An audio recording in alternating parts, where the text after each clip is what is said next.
Hey, how's it going? My name is King Jowser Jowls, and today we're going to be breaking down in detail a flawless 19 kill solo win on Fortune's Keep, while answering the question of how do you expertly dismantle a Warzone Solo's lobby? And in order to answer that question properly, we're going to cover a ton of gameplay tips in addition to what I believe is the current meta for both weapons and perks for solos in Season 3 Reloaded. First off, we're going to start out by landing at Keep, which is honestly my favorite place to land on this map. There's usually a decent amount of people who land here, and there's also plenty of loot. So you're definitely going to be fighting a lot, and you're pretty much guaranteed to load out quickly off the drop. Now, right after landing, I get a gun, and I pre-aim or look where I think this guy who landed above me might be coming from. But eventually, he doesn't end up coming this way, so instead, I immediately get to looting up. And while I'm doing this, I'm moving pretty slowly here, since the one downside of Keep is that it's sometimes hard to tell which floor people are on. So I'm listening for audio cues or waiting for people to start fighting nearby me before getting active. Now, notice here what I prioritize in terms of ground loot weapons. I'm looking for mid to close range guns only, such as the MTZ-556, which I pick up here, and I'm not picking up that longbow, right? I'd rather have my pistol than the longbow in close combat. Now, here I'm still moving around, looting up a little bit, and listening. I can hear doors and footsteps going on around me, but nothing really too close to me. And something I want to point out here is that I'm on UAV. Up at the top left, you can see that red box around my minimap, which shows that I'm appearing on a UAV. And another thing that's really important is that decoys appear on your minimap and show as different indicators than players. So actual real shots appear as the little diamond, whereas decoys appear as a full circle, so don't get baited out by a decoy. And now we're getting into our first gunfight of the game, and notice here how I catch this guy looking at the wall. I shoot him in the back, and if you're him in this situation, you have to turn and run and reset the fight. Now, you can't just turn around and chow me when you're already put at a health disadvantage. And immediately after I get this knock and kill, I can hear someone coming up to third party, so watch what I do. I close the door behind me, keep an eye on just that little area in the door so I can see the guy push me, so I can react off of it, but he can't really see me right away. Now, I get cracked by this guy, but watch what I do since I know he's going to drop down and try to come after me. I lay down in anticipation, and then I stand and jump up during the fight. So think about that from his point of view, which is why I'm ultimately able to win it, even though I have that huge health disadvantage to start off with. I then run back into cover, heal up, and then I go to grab his plates. And then I get back to looting right away, right? Because I only have 3.5 grand, right, roughly? And so then I'm looting, keeping an eye on my mini-map, and something I want to point out there is that you just saw a ping of a player shooting on the same level as me over in the throne room. So keep that in mind for later, otherwise you guys are probably going to think I'm totally cheating. And one thing I do want to call out here is that I did end up picking up the AMR-9, but I eventually swap it for the WSP-9. I probably shouldn't have picked up the AMR-9 in the first place because that gun is really not that great in the current meta in terms of ground loot. Now, I see this guy in this house here, and we do get into a little bit of a fight, but I don't really have a great long-range weapon or even a way to thirst him if I do get the knock. So I just kind of decide to back out of the fight, reposition a little bit, and try to get a better angle here. So somewhere higher up, that would give me a better look down on that head glitch that he was on. Or, you know, I just try to catch him like off guard while he's like rotating or moving out the house. He does try to snipe me. Thankfully, I dodge it. But even if he does, I have that self-res in my back pocket right now. But anyway, this isn't a great fight, and the longer we draw it out, the more likely I am to get third-partied, especially by someone else in Keep. So we get right back to looting. And now I have enough money to get my loadout. And since I saw those players on my minimap, and they're still over there, right? There's still pings going off. I drop this mortar on the doorway. Even though it's not going to hit anyone, it's going to create a smoke screen, and it's going to give me cover while I go and hit the buy. Like, that's one thing about this buy in Keep, is that it's very out in the open, not protected, not a lot of cover. It's pretty easy for someone, say, on the roof or one of the balconies or one of the doorways even to just pick me off while I'm trying to grab my loadout. So now that I've gotten my loadout, let's stop here for a second and talk about the meta. And to make this quick, here's a tier list of my favorite guns to use in Season 3 Reloaded. Now, why I'm running what I am in these solo games is, well, first of all, the DG58 LSW is probably the best primary gun in the game right now due to the damage, the range, and the low recoil. However, if you're looking for an alternative, you can't go wrong with the SVA 545 in semi-auto mode. As for attachments, here are my 2 favorite builds for these guns at the moment if you're looking to try a class out for yourself. And in terms of secondaries, there are a ton of good ones right now. But for me personally, I really only use submachine guns, and here are some builds for my 3 favorites. For perks, I'm using the first 2 pretty standard ones, double time Mountaineer, so not really much to go over for those 2. But for the last 2 perks, this is where things get interesting. Cold-blooded lets me get a drop on players and a couple of free shots on them before they would know, usually, that they have to take cover, given that they have high alert on. Then from there, combat scout kicks in and lets me clean up the kill easily if needed. This perk combo is definitely one for more aggressive players and ones with good positioning and map awareness. But if those are a couple of skills you might think you're lacking in, I would definitely recommend sticking to high alert and something like resupply instead of cold-blooded. And one more thing before we jump back into the gameplay. Don't forget to leave a like and subscribe if you're enjoying the video so far. My ultimate goal is to help you guys get better at Call of Duty, and any likes, comments, and subscriptions help me to know that I'm on the right path with the videos I post and that you all are enjoying them and learning a lot in the process. But with that, let's get back into breaking down the solo gameplay on Fortune's Keep. So now that I've got my loadout, I loot up a little bit more because I have some time. I don't hear any footsteps nearby me. I then try to get active. So thinking back to where those gunshots were earlier that I pointed out, I'm going over to try and find those players, right? Because I don't hear any footsteps. I don't hear any more gunshots. Don't see any other pings on my minimap. So what are the chances that this guy is still in this room, huh? And what do you know? He's laying there in the corner, absolutely ratting. But that's all good. Maybe he's trying to send a quick text or something like that. Anyway, we've got a couple of kills at this point. And notice something here, right? So how there's a counter UAV on the map, I'm gonna take that out. I need to be able to see my minimap at all times. Shooting counters is a non-negotiable unless you're actively in a gunfight or somewhere where you need to be, you know, not shooting up into the sky, right? Oh, yeah, and then once again, you can see that circle ping on the map. That is a decoy. It's not a player. However, even though it's not a player, it does mean that there's players close by, right? They have to be in throwing distance to put that decoy down. And once again, while I'm in prison, I can hear people around me, which is kind of why I'm playing slow, repositioning here. I think someone's on the roof at this point, so I'm trying to get, you know, a different angle, get up on the roof, and to surprise this person that I think is up here. And as I do this, once again, just like I was in the bottom of Keep and at the start of the game, I'm playing slow, ADSing, moving around, you know, very consciously staying close to cover and paying attention to see where anyone could be coming from. So I shoot at this guy, and then what do I do immediately after? I go and look for someone to push me, someone to come and third party.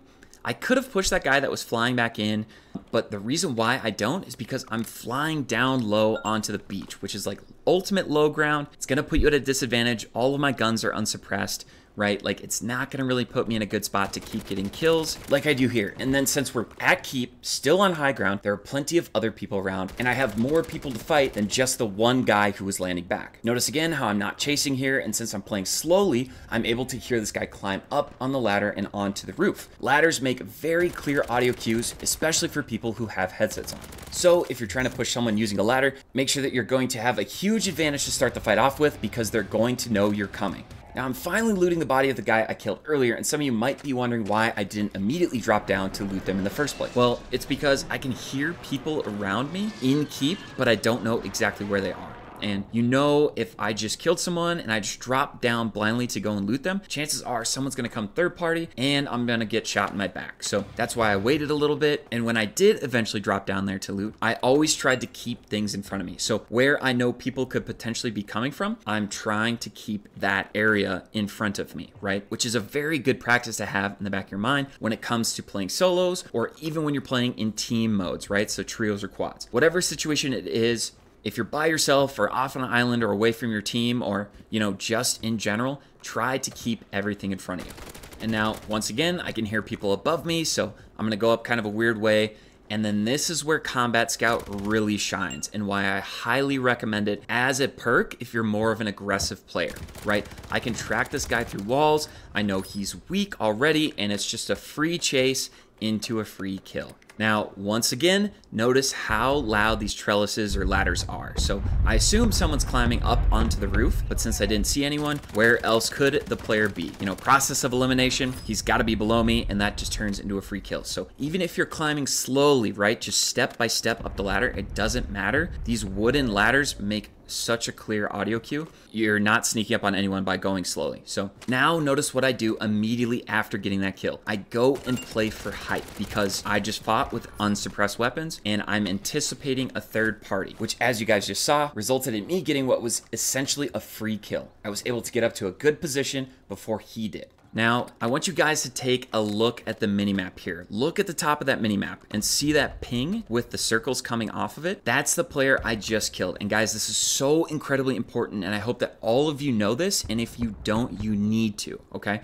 You absolutely need to know that anyone that you just died to knows where you are on the map. So when you're dropping back in after someone just killed you, you have to be really careful about where you're landing back in. And after looking around for this guy, I can start to hear him right about now. I know that he's on the same floor as me. I know he's coming my way. He's full sprinting, and then it just turns into an easy kill.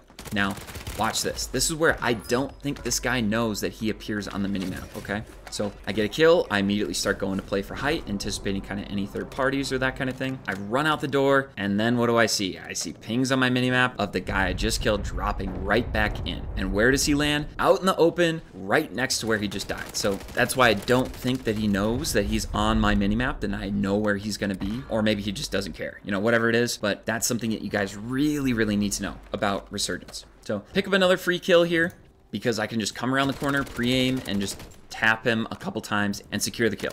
So now watch what happens here. Once again, going up to get height, immediately after I got a kill, I can hear people around me, hear some smokes going off, just kind of looking around, waiting for people to rotate as I am on the edge of zone. Get a couple of hit markers there, but I can hear someone else really close to me, so I'm prioritizing that. I don't want to get caught off guard by someone like climbing up on the roof or something.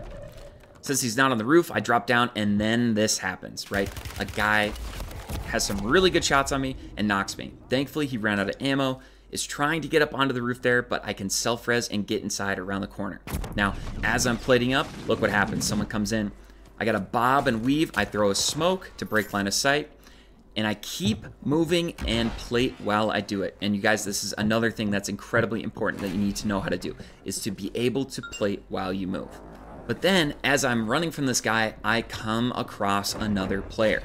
So there are a couple of options that you have in this situation. You're getting chased by someone and you run into someone else. What can you do? So here, I could have turned and smoked and ran across under the balconies of Keep. Or, and this is what I eventually opted to go and do, is that I decide to full send this player. And in these kind of situations where you're kind of like pinched between people, you have to make that decision. Do you run or do you fight? And here, if you choose to fight, you have to do so quickly. So notice here, I'm not playing slow like I was in Keep anymore. I'm sprinting after this guy. I get the kill, and then watch what I do here. I immediately smoke, which is an excellent habit for you guys to all get into. And then now watch what I do. So since I have enough money, I'm gonna go to the buy station and I'm gonna reset a couple of things. One of those is gonna be my self-res, and then second up is gonna be munitions box. And it's really important, and you'll see why here in just a second. But I'm looking around since I don't have high alert on, and then the second I look away, look what happens. I start getting shot at. So what I did good here that I didn't do up on the roof of Keep, where I got knocked initially, is that I immediately started trying to dodge some shots. I then threw a smoke, because even if you get knocked here, having that smoke down is gonna cover yourself. Not always, some people are gonna know to just shoot through the smoke, but in this situation, I'm able to get the self off, and then I'm right up, plating and running at the same time. And if you're someone who doesn't have a controller with paddles, the best way to plate and run is that you should learn to claw, or hit that triangle or the Y button with your pointer finger while running. This will let you look and move around while running and plating at the same time. Now, I almost lose that gunfight. He got me so weak there. He did a really good job.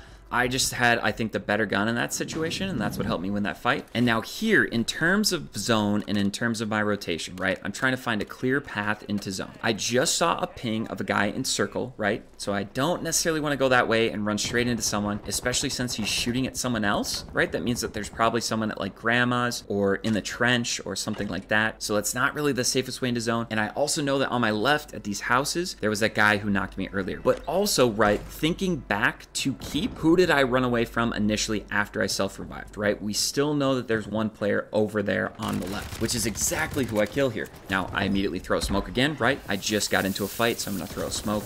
And then I'm looking around at my minimap, so I know someone is on my right. I see him, get a couple shots on, have combat scout, so I know he's still there around the corner, throw a terrible grenade, but I throw a good second one, and I clean him up. Now, at this point, look at this beautiful zone pull. But if I didn't get the zone pull, I'm gonna go into zone zone right where that buy station is and grab a gas mask, a self-revive again, and another munitions box to help me on the rotation, say if it pulled across into winery. But since it didn't, and I can see that there are people fighting nearby me in a very bad spot, right? That trench has no cover in it. Instead, what I'm gonna do is just go and immediately look to third party. That gets me a free kill, like I was literally one shot. And so once again, looking around, trying to figure out where the remaining players are. Now at this point, there are 2 other players left in the game, and I know where they both are. So all I have to do is keep these guys in front of me. That's my goal here right now. And that leads to me getting 1 kill here. And then I'm right back looking where that guy just was. He makes a very, very good rotation here, and probably the best one that he can make. He almost sneaks around on the edge of zone there. I missed him the first time he crossed through, but I saw him on the second one, thankfully. So I immediately go to move into zone and find a position where I can try to hold him out of zone. So I move, make my way over.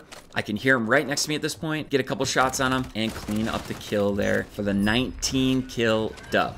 So what I want to do now is just summarize 5 key takeaways, okay? Even though we covered a lot more than just 5 things, right? But there's kind of 5 things in particular I really want to highlight at the end of this video. First up, we have audio cues are king, and you guys should really start to try and become familiar with the different surfaces and buildings around the maps that you're playing on and what sounds they make. You know, whether it be ladders, metal roofs versus wooden floors, like that kind of thing. Number 2, you need to know that after someone kills you in Resurgence, you show up on the minimap, okay? So don't land back somewhere too close to whoever just killed you unless you can do it safely. Number 3, in solos, third parties are incredibly common, so don't just turn your brain off after getting a kill. The right play is to play smart and safe, especially after fighting and even if your gun is suppressed. Next up is number 4, which is you need to be able to plate up and run at the same time. It's an absolutely essential skill, which I cannot emphasize enough. And the last tip that I want to highlight is to make sure that you're utilizing your money whenever you have a chance to buy a gas mask or re-up on a self-revive or a munitions box. All right, so that's going to do it for this video. Thank you guys for watching. I hope you all enjoyed. Make sure to like and subscribe if you haven't yet, and I will see you all in the next one.